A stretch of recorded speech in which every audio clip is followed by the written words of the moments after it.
not see our lives dominated by it.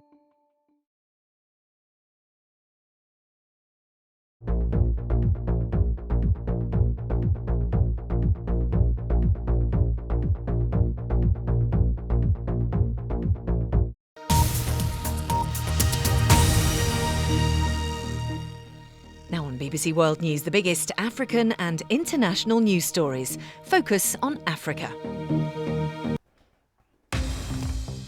This is Focus on Africa. I'm Lukwesa Burak. Our top stories.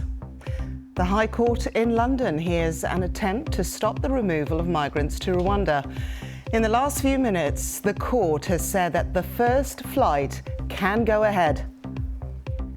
As the world grapples with rising food insecurity, could Africa reduce its dependency on imports and move towards self-sufficiency?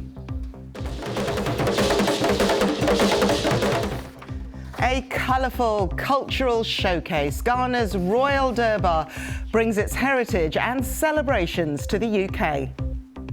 Also in the programme, Mimi will be here with all the sport as Tunisia win and Ghana lose at the Kirin Cup four-nation tournament in Japan.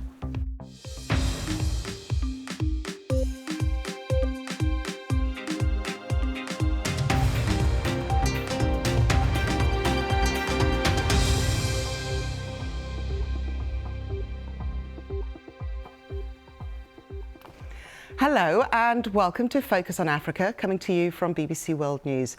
We begin our programme in the UK with some breaking news. Now, the High Court in London has been hearing an attempt to stop the removal of migrants to Rwanda, with lawyers for a group of migrants and campaigners arguing that the UK's agreement to send some asylum seekers to Kigali is unenforceable.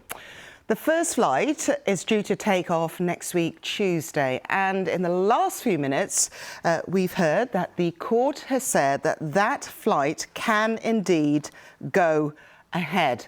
So let's just remind you what's happened. Now, back in April, the UK government announced that it had struck a deal to send potentially tens of thousands of asylum seekers to Rwanda in a bid to undermine people smuggling networks and also to stem the flow of migrants risking their lives crossing the English Channel in those dangerous small boats. While lawyers for the British Home Secretary Priti Patel told the High Court that the plan must not be stopped by the judges because it is a valid policy acting in the public interest.